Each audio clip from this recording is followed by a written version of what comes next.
Yo, what's up? This last week I was down in the southeast. I was away on a trip documenting for a hunting company. They make rifle scopes. They're called Zerotech. It was a long week. It was a great week. It was a fun week. Lots of great content was made, but it was long days. While I was down there, I started filming a video and I got back and I started to edit it, and I didn't hate it. I just didn't love it. And I didn't want to mail it in for you guys. You deserve more than that. So that's why this upload's a bit late. We're just starting something fresh. We're just going to throw that one to the side for a while.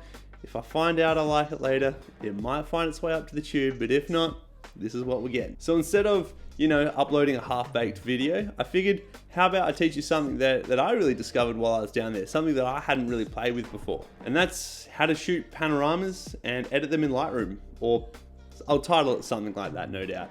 But if you're watching this, you already know what it's about.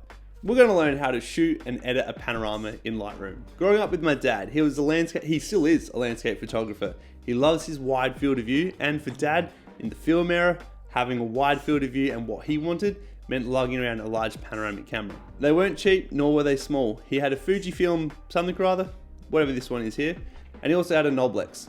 Once again, this one here. And they're really cool instruments, but they're very big, very heavy, very bulky items. These cameras took a special film. It's in a panoramic ratio. It's pretty expensive, and it wasn't for your average punter. The one thing that was really cool, the Noblex, the way it actually exposes an image. Imagine a lens facing upwards, so you've got a curved outer front. Has this little slit in here, so when Dad would click the button, that would move around from left to right and expose his image. So it took a couple of seconds to go the whole way around, and it meant that you couldn't really shoot action shots with it, but it was really awesome for landscapes. Nowadays, you can do this exact same technique. You get your phone, you pan from left to right, you've got yourself a panoramic. Well, it's not a phone, it's not a camera. Taking a panorama, just like these, is pretty simple to do with your actual camera. And to do so, let's take a look at how we're going to do this. If this is going to be your first crack at it and you have a tripod, I would recommend using it. Make sure you get the base nice and even, so when you pan left to right, it's going to be level the whole way around. Now, like I said, I'm fairly new to shooting panoramas with a camera myself, so I figured I'd do a little bit of research. I'd make sure I'm giving you guys the exact right information you need to know. And lots of people said, shoot portrait mode, and this helps with the distortion of the lenses to give you a nice clean image. Now, I did shoot lots of mine in landscape and had great success. Great success! But hey, these guys have shot a hell of a lot more panoramas than me, and if they're all saying shoot portrait, there's obviously a reason. So let's go with shooting portrait today. When your camera is on your tripod, you're going to want to click your first photo. Then shift your image across 30-40%, take your next shot, so on and so forth. Each point in your image should be across 2-3 different frames. This is going to give Lightroom the best chance of nailing the photo for you. So now that we're capturing our image, one thing we want to make sure we do is give ourselves some overlap. If we want our image to start here, and this is going to be out of frame, start the image here. You're never going to have too much space because you can always crop down later. If you don't go quite wide enough, or you don't go that extra mile, you're probably going to find some of the shots you want in your image aren't going to quite make the cut because of how it needs to stitch and crop down. This also goes for if you're doing a multi-layer image. So you're doing a row long and you're doing 2 rows high. Go a little bit higher than you think you need to. Shooting a multi-layer panorama is the exact same as shooting a single layer. You're just going to shoot through, then when you get to your last frame, you're going to tilt it up a little bit or tilt it down depending on how you framed your shot, and just work your way back. I like to loop mine, and what I mean by that is shooting like that instead of like 2 lines starting from left to right both ways. It just gives Lightroom the best chance of nailing your shot. A pro tip that I'll throw in there, make sure when you take your first shot that you're putting it onto manual focus. So focus your shot up, switch it over to manual, and this is going to mean that your shot's not going to get thrown out by manual focus the whole time.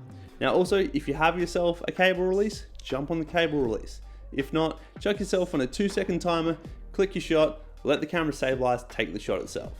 If you'd like to bracket these shots and get a HDR, high dynamic range panorama, you can do that as well. As handy as tripods are and as much as they help, they're not essential. You can, once you know a little bit more about what you're doing with this, you can eyeball it. Eyeball it meaning when you look through and you see with your eyeball exactly what you're looking at, just take those photos and make sure that there is overlap in each image. If you are going to do it like this, maybe take a few more extra safety shots on each side, just to make sure you nail the whole thing and don't have these slopey edges on the side. Once you've got your shots, jump into Lightroom and get ready to import your photos. On that, it shouldn't be import because you're porting in files. Anyway, import your files. Shift select all the files you want to be within your panorama.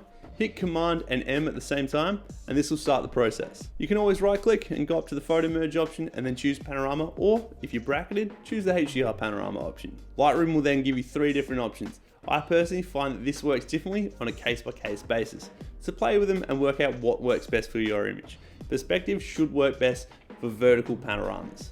You can then choose, do you want to auto crop it or do you want to do it yourself? I'd recommend doing it yourself once we've exported the file. This is because you can get exactly what you want out of that. You can crop it to exactly where you want it to be. If you choose auto crop, Lightroom's going to work its thing out. It might distort and pull areas a bit, but also might not give you exactly the image that you're looking for. Edit it, export it, and you're Gucci Versace.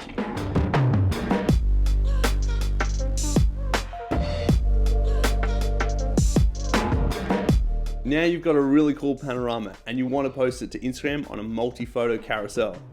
Go watch this video up here. This will tell you exactly what you need to do. Not to toot my own horn, that video is actually pretty helpful.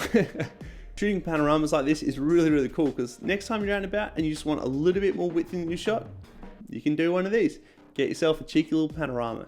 You don't have to do 25 shot panoramics.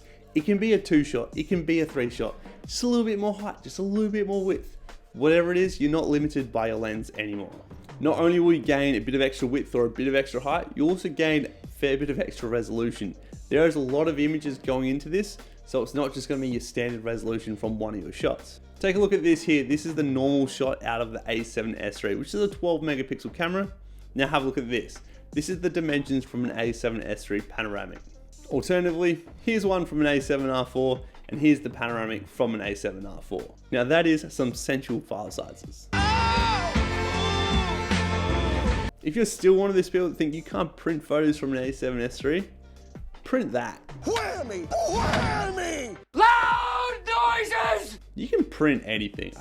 Sorry, if you're someone that's saying you can't print 12 megapixels, you don't know enough about photography. And I mean that in a friendly, kind way, that you've got a lot of stuff you can educate yourself on. Not having a crack, just letting you know. If you want to check out someone on Instagram who absolutely nails panoramas, you need to check out Will Godwin. He was actually the bloke who took me away on the shoot with Zero Tech. My goodness, his stuff is phenomenal. Well, most photos he shoots are panoramics. He's an astro extraordinaire. His shots are just phenomenal. To be able to do that while shooting astrophotography is just, I don't understand it. The guy is a freak. Go give him a follow. I'll have his Instagram here. Definitely worth having a look at. And while you're there, follow me as well, @JedDobre. Thanks for making it to the end, guys. If you enjoyed it in any way, shape, or form, please hit that subscribe button, ding the bell, and give it a big fat thumbs up. That's what helps this channel grow, and I'm super appreciative, and it means the world when you guys are all about that. It really helps drive me to make more of these videos. And if you are fresh here, hit me up in the comments below, tell me what you'd like to learn, and I'll see what I can do about making a video for you. Also, if you hate this video, you should probably go like it, ironically. Today's music suggestion is by a band called La Dispute. It is the album called Panorama. I just love it when shit fits. That's what she said. No. As a cheeky little bonus, if you do enjoy that La Dispute album, make sure you go and check out Hotel Books and Being As an Ocean. 2 really cool bands, similar kind of vibes, absolutely dig them. Alright, my name's Jed. Thanks for watching. See you in the next one.